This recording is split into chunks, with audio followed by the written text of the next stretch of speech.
So let's look at again where we're at. We've got our suppliers and our customer. We've got our processes up here, our 4 processes. We've got data boxes here where we capture all the key data. These striped arrows represent push. That means we've got a push system. Once they start assembly, they decide, okay, we're going to run this product for 2 days, 1 day, whatever, and they're pushing through. That means if something goes down, if there's a problem with assembly, they're going to come here and they're going to come to a halt. But it's push. This curly arrow there is a pull arrow. It represents pull. What that shows is the customer's pulling from the warehouse. They place the order, they pull from the warehouse. Up here I've got the schedule. We'll draw, we'll say the customer places its orders. That jagged arrow represents electronic order. So electronically they're taking the orders and creating the schedule, and we'll say,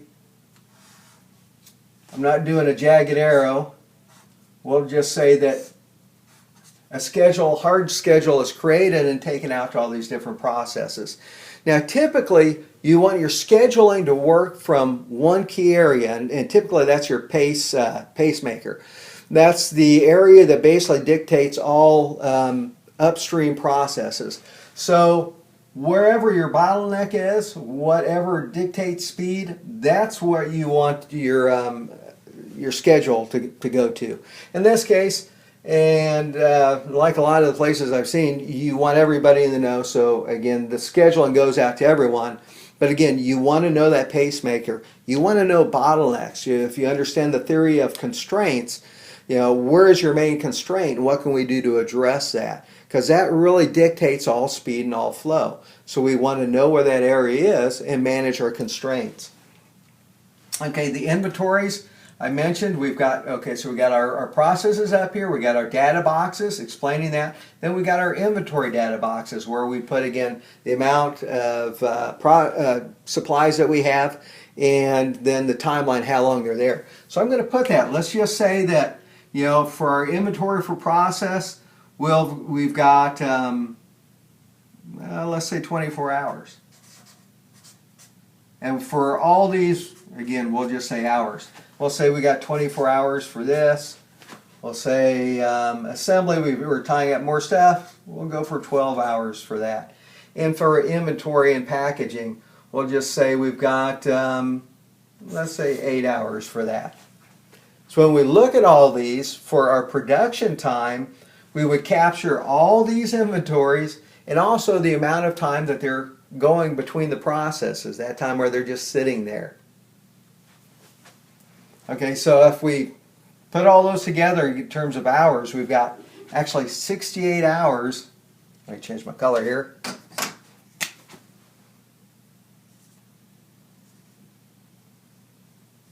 We got 68 hours of production time, and when you look at the process time, again, that's the actual cycle time where you're building value. So down here we've got 5, 6, 9 minutes. So we have 9 minutes of process time for 68 hours of production time. May not seem right, but we are counting those inventories. We're counting the supplies because that's money tied up. Also, one of the goals of Lean is we want to get a small amount of supplies as possible. If there's a problem and we've got a large amount of supplies, how many of those supplies are tainted? How many end products did they taint? Again, we want to make sure that we have good quality control. We want money in investments, not tied up in supplies or finished product, finished goods. Okay, one way to help control that, let's if I just stopped right here, this would be our current state map.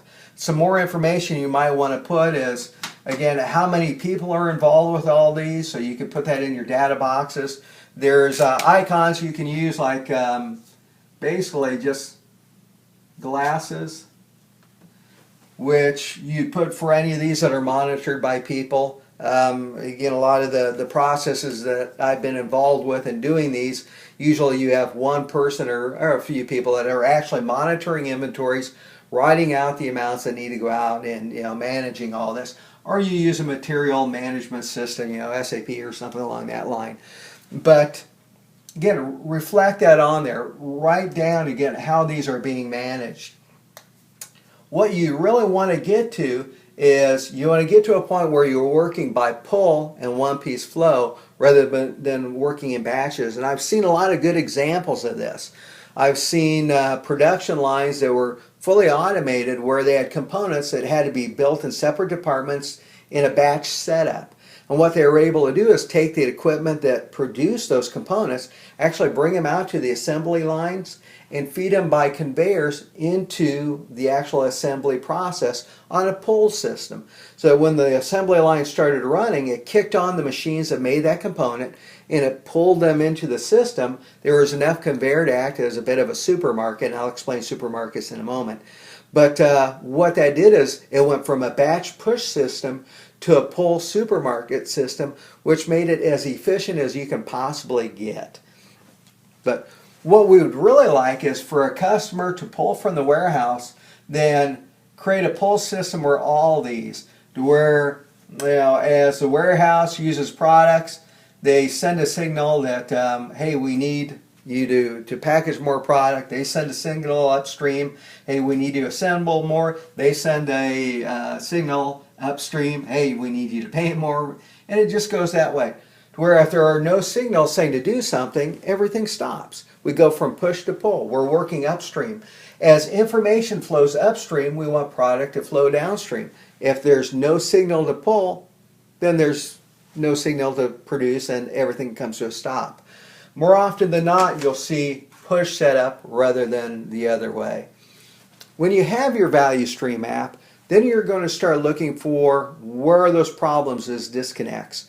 If you're having trouble coming up with good projects, say for a Kaizen system, or you're not sure where to put your resources in terms of time and money to drive improvement, a value stream map is an excellent starting point. Then look at your data boxes. Where's that excessive shrinkage, downtime? Go after those. Look at these from the standpoint of the 5 M's. Man, material, method, machine, management. Yeah, we're thrown in there. So look at those. Often when I get a value stream map going and I bring in people that work on those systems, again, this could be a pizza restaurant. And this could be, from them getting the order to, putting it in the box, cutting it up, assembling the pizza, cooking it, all that. I suppose you'd want to assemble it before you cook it, but you get the idea. Okay, if you bring in the people that work in those processes, then and tell them, okay, now tell me all the problems you face through a normal day or week connected with people. So everything from lack of people, lack of training, lack of standardization, lack of doing things the same way. They'll flush out all types of problems. Methods. Again, where is there lack of standardization? Are people doing things in different ways? Are they using different tools? Machinery. What machinery gives you the most problems? Where's bottlenecks maybe with equipment? What issues have been there for a long time that have become normalized? We know we have issues with downtime with this equipment, but it's always been that way, so we don't even give it any thought anymore. That's just kind of how it is. So line those out. Good starting point. Another way to flush out opportunity is think of the 7 forms of waste. Again, transportation, inventory, motion, waiting, over-processing, overproduction, defects. And the last one, the 8th waste, underutilized people.